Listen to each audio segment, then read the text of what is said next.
Good morning, everyone. Very happy to be here and seeing so many of you again. I was here also last week when we had SCION Day in Benelux here in Amsterdam. I was very happy to see some familiar faces in the audience. Also with me is Jesper Kuhl from Anapaya, the SCION company.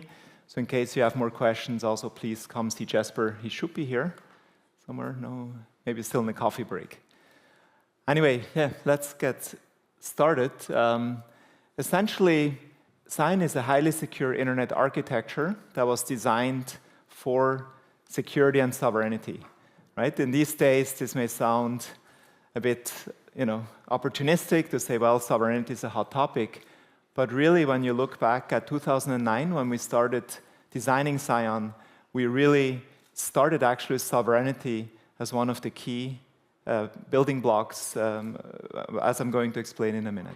So essentially, the SCION architecture was created with the goal of creating highly efficient but also secure connectivity, also in the presence of active adversaries. So the idea is, even if you have active adversaries that try to prevent you from communicating, your connectivity is still available and you can continue to use the network.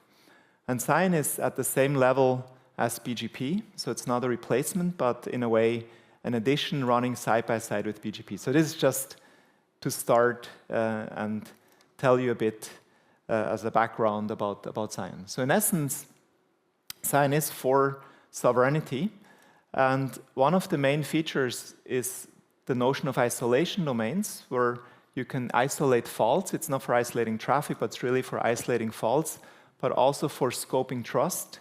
So you can control whom you need to trust for your connectivity. And that's, in a way, at the heart of sovereignty. Also, a core feature is this connectivity and being able to isolate yourself from external entities as well. So even entities that are within the same network, right? Even locally, they cannot attract traffic, they cannot redirect traffic. But especially also from external entities trying to affect your local connectivity, say through BGP hijacks or BGP leaks or these type of issues, cannot occur in SCION by design. Right? Also, there's additional developments. Several of these are still on the research stage. For instance, we're working on a notion of private isolation domains, so it's in a way to virtualize isolation domains to enable the introduction of trust scoping locally to make this much simpler. I haven't talked yet about isolation domains, but I will in a minute. But we're working on the research side on this, and also in the DNS space to create sovereignty for DNS lookups. If you have a critical infrastructure, that you can make sure you don't have no external dependencies in your DNS lookups that you're making use for your critical infrastructure. And this is very challenging to do, because as I'm sure all of you know, DNS servers have backup servers, and the backup servers have backup servers, and so on. So in the end, if you look at all the servers you need to trust, you sometimes have literally hundreds of servers that you trust because of this different trust relationships. So we're working on a system that allows you to fundamentally state and achieve the sovereignty of a DNS lookup, to say, I'm only depending on these particular sets of servers, and non-external entities can interfere with that. I'll be talking also briefly about Clockwire, which is a time synchronization system that's built also for very high security, and not to compete with White Rabbit, but essentially providing a new sovereign notion of time. And I know this is an oxymoron, time is not sovereign, right? But in a way that you can again do this trust scoping, so you know which entities you need to depend on. Then also Hummingbird is a system to actually provide quality of service reservations on the SCION network. I will not be speaking about this today, but if you're interested, I'm happy to discuss with you offline. And this is a feature that we're introducing this year in the production network. So keeping fingers crossed, this year you can start making reservations on the SCION network, and with quality of service guarantees on the network. So of these topics, I'll be next talking about isolation domains, and then also about this Clockwire time synchronization system. So the whole idea of SCION started with the observation that in the world we have single roots of trust in many cases, so that you have these, similar to, say, DNSSEC or BGPsec, a very small number of keys that have to be globally trusted that are very powerful. So in SCION, we wanted to scope these keys and enable the local definition of these trust roots.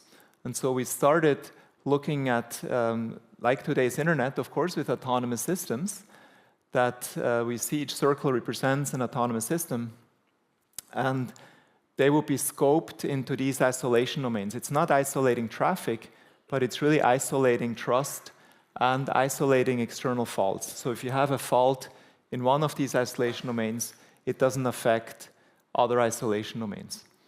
And so with this idea, so this is a grouping of these autonomous systems, we then have some of the autonomous systems that provide the global connectivity, but they would also manage these isolation domains. And so we call them core ASs. They're the same as today's autonomous systems, but they just have, within each isolation domains, some more requirements and tasks. So the whole isolation domain concept is also about trust, where you then define the local roots of trust, and these are specified in the trust root configuration. So you can see precisely for which operation, which entities need to be trusted, right? So if you're communicating within this green isolation domain, you know you only need to trust these entities and the keys in this TRC. Then when you route to, say, this red or purple isolation domain, you know precisely which keys you need to rely upon for these operations. So this provides also trust transparency, which is an important aspect also of sovereignty. So now SCION is an interdomain routing protocol, and like every routing protocol, it has a control plane and a data plane. And so in the control plane, essentially the system finds path segments. And so this is quite a difference to today's routing system, in the sense that SCION is segment-based. So it's, of course, all of you, I'm sure, have heard of segment routing. And there are some similarities, although segment routing is more intra-domain and doesn't have explicit security and cryptographic elements to it, whereas SCION is inter-domain. It's really a routing protocol like BGP to discover global connectivity and also having full security built in. So both for the establishment of these path segments and also for the packets themselves, there's cryptographic information protecting the accuracy and veracity of the forwarding information. So in this example here, we just see a couple of autonomous systems, and we only see a few of these path segments. In this example here, we have a node in F who wants to communicate with a node in S. So the end host actually, and it is the end host, it's the end application that asks for the path segments. So there's a path server infrastructure that serves path information in SCION. And in this example, it obtained these 6 path segments. And the application now can combine these path segments in different ways. So depending how they are, there's shortcuts you can do, or you can use peering links and so on. There's a lot of different ways to combine these path segments. This example is a bit simple, I'm afraid, so there's only 2 different combinations. But just to make the point that now the end host sees 2 different ways, 2 different combinations of these path segments to get the packet from F to S. And the information is actually also encoded in the packet header itself. So it's quite compact. It's 12 bytes per AS that is being traversed. And these 12 bytes also include the cryptographic information so that the path themselves cannot be changed. And so the end host now adds this information to the packet, and the routers then essentially follow these instructions to send the packet end-to-end. As a result, the routers become stateless, so there's no more inter-domain forwarding table in routers. Right? So this is really an important point because you have essentially no convergence issues or no inconsistency issues between forwarding tables, right? So sometimes you have routing loops because BGP hasn't fully converged yet. So in SCION, this is impossible because there are no forwarding tables, right? So all these problems, convergence and forwarding tables based issues, or also size and so on, go away.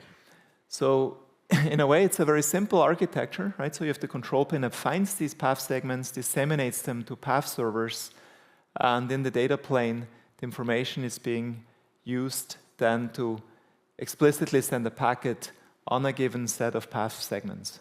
Okay? So this looks very simple, but it's quite powerful and it has a lot of advantages. So sovereignty I already discussed, and there's many security aspects of SCION. It's really, the whole design was really driven by security. So stability as well, because these paths can be used no matter what the control plane is doing. So once you have a path segment, you can even turn off the control plane, right? You can turn off all your routing and you can still continue to communicate as long as these path segments are not expired. So they have a lifetime of around 6 hours. This is also a parameter that you can set yourself for how long these path segments are valid.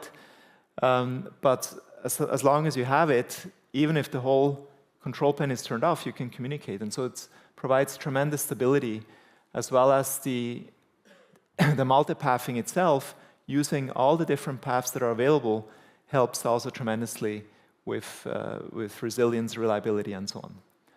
Control is another important aspect because the application can control which path it wants to use. It can decide where it wants to go through, which AESs it may want to avoid, and so on and so forth. So for compliance, this is really also quite useful. Then there's a lot of systems to defend against denial of service attacks and different keeping paths hidden. So even if the adversary knows the path exists, without the cryptographic information, it cannot use it, right? So there's an approach called hidden paths, where a path segment exists, but it's not being made public. And so with that, this can also be quite powerful. And I see the clock is ticking, so I should move forward a bit more quickly. But there are a lot of cool features that SCION can offer, including, in some cases, also even performance. Because when you have a lot of different paths available, it's quite likely that one of those paths is also in terms of, say, latency or bandwidth, jitter, loss rates, and so on, better than the IPv4 or IPv6 path. And so in some cases, we also see performance benefits. But primarily, SCION was designed for security. And perhaps the reason I'm standing here and why SCION took off is thanks to the Swiss finance industry, where the Swiss National Bank and the provider SIX, which is the IT provider to the Swiss banks, they've looked for a replacement of the finance IP network. And when they saw SCION, they said that's exactly what they wanted. And so they pushed this also forward. And the old finance IP network was turned off 2 years ago. So this has actually started in 2017 when SCION was used productively for productive traffic. And through all the testing that were very positive, we now have this secure Swiss finance network, SSFN, which processes on the order of 3 million transactions per day of roughly, give or take, 200 billion Swiss francs per day. So a lot of money, small packets, relatively small amount of traffic, but very, very important network, of course. And thanks to this system now, a whole ecosystem of providers was established. A lot of providers were interested, but when all these Swiss banks came and said, well, we need a SCION connection, this has really driven a lot of the ecosystem to offer SCION connectivity. And so this is super exciting to see how the SCION network has been growing, and this connectivity has become available, and this is available. having this network now present, especially in Switzerland, other use cases came along, and this payment network was created within a year. That today, when you go to Switzerland, every payment you make goes over a SCION backbone. And so that's the heart of that network is already SCION, and they're now working on building out more and more of the network. The SSHN in healthcare, HIN has established this network where today 50,000 Swiss doctors in Switzerland are again talking to HIN and to some of the hospitals on the SCION network over SCION. And this also has been in production for, I think, already 3 years now. Then a new network is this power network, the SCION, the Secure Swiss Utility Network, which by 2030, all connectivity for IoT and energy and so on must go over this network. So this is another large industry-driven project that is driving forward the SCION project. And I'll be talking briefly also about Sierra. So essentially, all the existing use cases make use of a translation service. You can imagine 50,000 doctors, you cannot update all their applications and everything to SCION, right? So there's a translation system that it's called a SCION IP gateway that takes the IP packets, puts a SCION header around it, and then sends it over the SCION network to the destination, where again it gets unpacked and delivered to the end destination. So in a way, transparent to the application, but it has been, as I mentioned, in production since 2017, where people worked actively with SCION. So having all these use cases, our ambition also has grown, and we believe that SCION can become an option besides IP4 and IPv6 to be used by, say, a system like Happy Eyeballs or a quick multipath or a TCP multipath, where SCION is just there in some of the networks, and so why not use it if it gives you some benefits, right? If, of course, IPv4 is better or IPv6 is faster, of course, that should be used. But we observe in some cases where high security is being needed or high resilience, reliability, that SCION can add that component and can be used in conjunction with these other systems. And so we believe actually getting into these libraries can get SCION onto, we believe, hundreds of millions of devices that can then simply make use of SCION connectivity that is available. Steps to reaching this goal is to further drive specification standardization, but also native connectivity has to become more available. And also we're working on extending Quick and Happy Eyeballs libraries and also AI libraries, as I'm going to discuss in a minute, to just simply make use and benefit of SCION when it's there, to essentially drive the traffic. And we see this is already happening, that the first banks in Switzerland start building SCION directly into their banking applications for their customers. And this should also ship this year, exactly in this, with this thought, where the application tries to see which is the best way to connect to the bank, and if there's some instability or some attack at the IP layer, that then SCION would be unaffected in many cases. And so essentially this is now starting of having SCION as a third option besides IPv4 and IPv6. So essentially we're observing that to get this to work, we need more and more users supported that have access to native SCION connectivity. And once a lot of users have this connectivity, applications have an incentive to build in SCION as a third option, or use a library that already uses SCION, which would then automatically increase traffic because SCION will win some of the races, because it is, we were observing in practice that in some fraction it's actually also more efficient. So then this would also increase the deployment at ISPs, which then would increase the number of users. And this virtuous cycle, we're trying to get this going.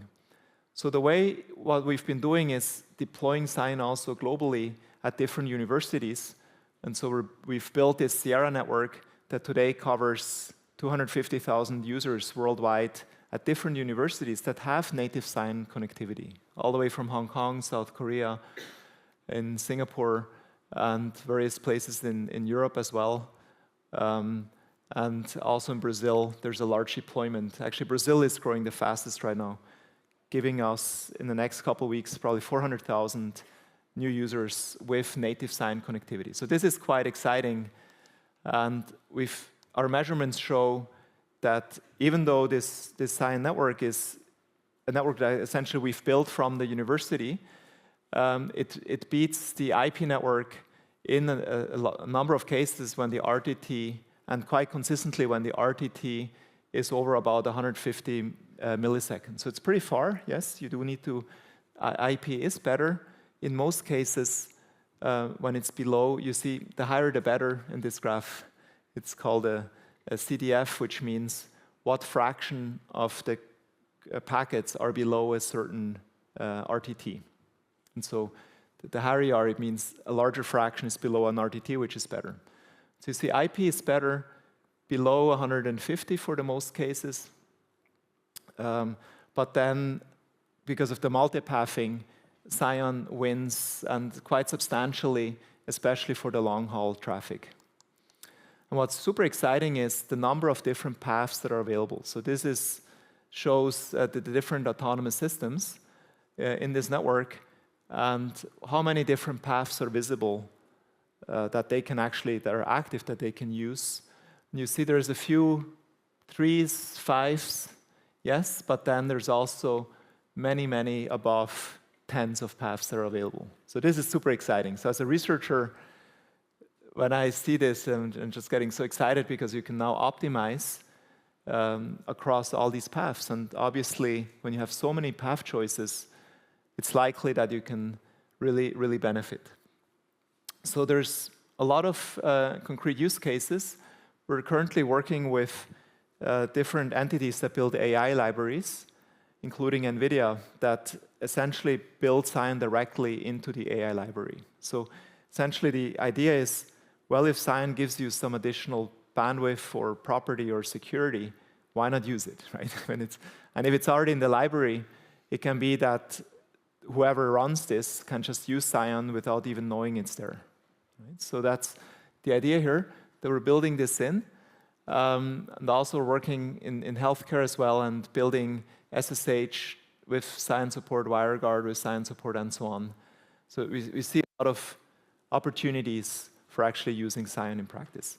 So I see I only have 2 minutes left, so I'd like to close by showing a concrete use case that's called Clockwire. And that's been a project we've also been working on for several years to create a time that is independent of GPS, Galileo, GLONASS, Beidou, or any other time. So essentially, that you can use this time, and even if the entity running the GNSS becomes actively malicious, the system still provides a high accurate time. And so for time services, of course, the public internet is great for flexibility and cost, and dedicated networks are great for security and control, but now SCION can give you all these advantages, especially also the multipathing. When you have time sync between the client and the server, the client can try to see which is the best path for this time synchronization, the one with the least asymmetry and also the one with the least amount of jitter. And so this can make a big difference. And essentially, the algorithm makes use of these different paths to then select the clock. And this shows, this is the one I'd like to spend a bit more time on, because this shows one path being used for time synchronization up to a certain point, but the system keeps measuring the other paths and tries to see if another path is better. And then it switched at this point to a better path for your time sync. And so you see the error was around plus minus 50 microseconds before the switch, and after the switch around 5 maybe 10-ish microseconds. Right? So the multipathing is very powerful also for this time sync use case, that the system can continuously optimize and even use the multiple paths simultaneously. So we've built, together with NetTime Logic, hardware to support Clockwire and support SCION. And now there's this device that is available. We ordered 6 to deploy. And so we're deploying them now in June. They should arrive. We already have the first one. Actually, today it's getting deployed at one of the sites.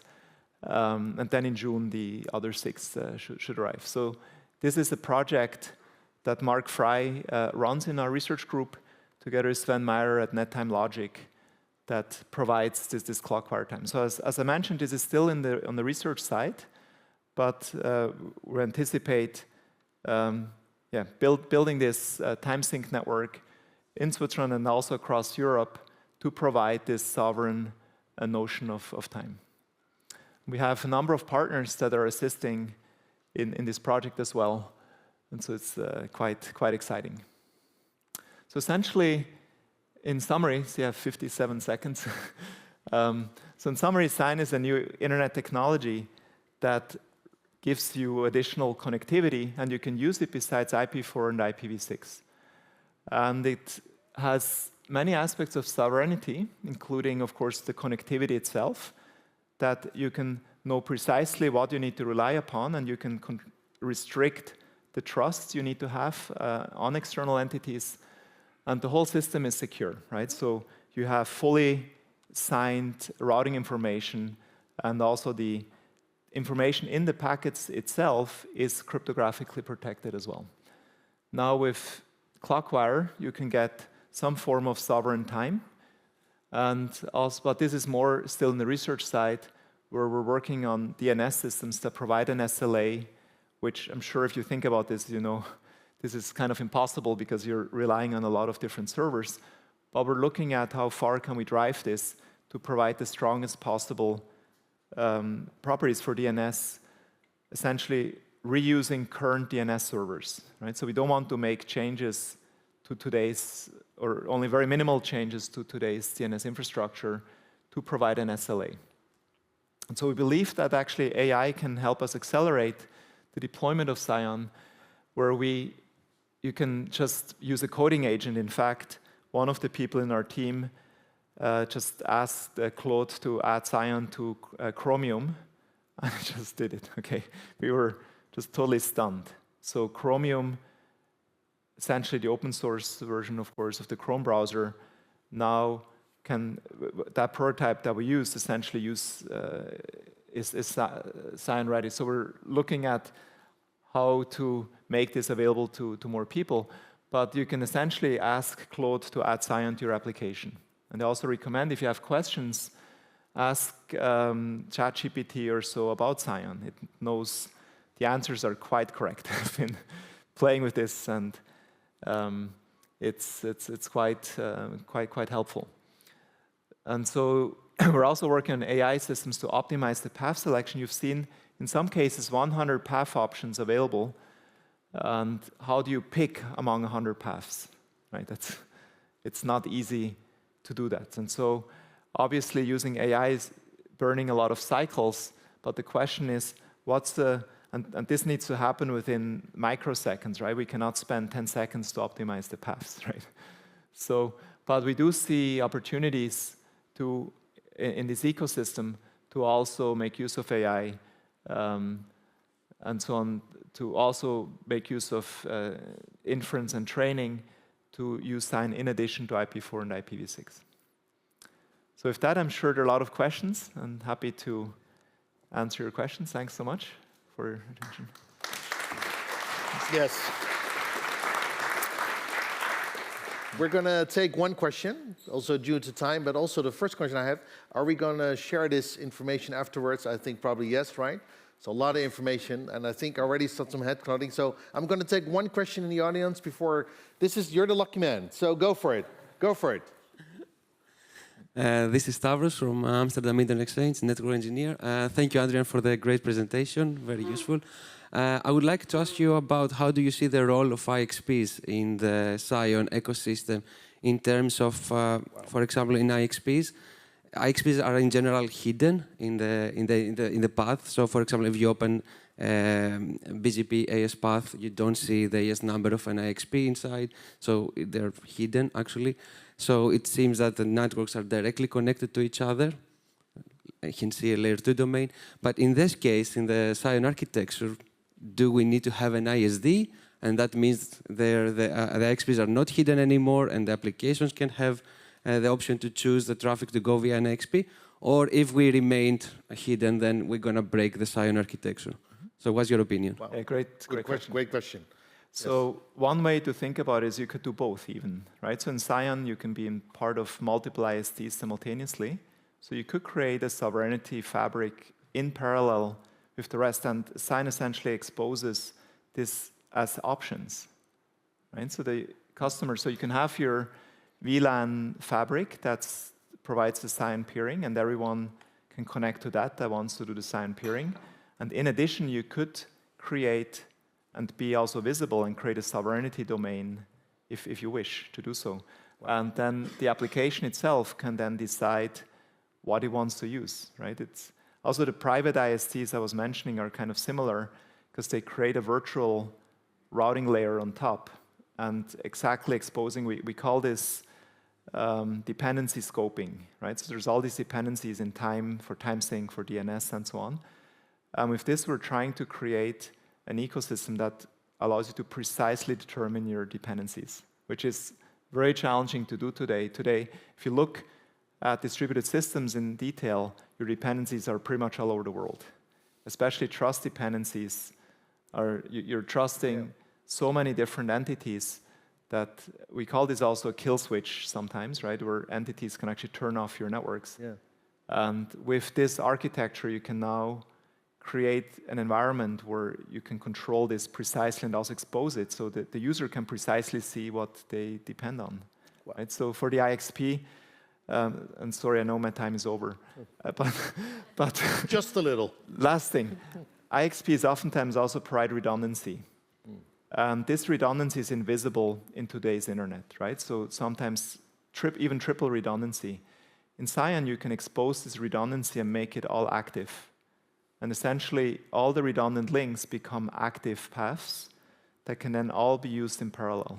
Anyway, I'll just close here, because this is just so cool. I know, Adrian. You can go on proud, yes. No, wait. No, of course, no. Okay. Adrian, will you be here during lunch? Yeah, absolutely. Okay, so he's probably going to be the most popular guy to watch during lunch. Give it up, this people. Another applause for Adrian. Thank you.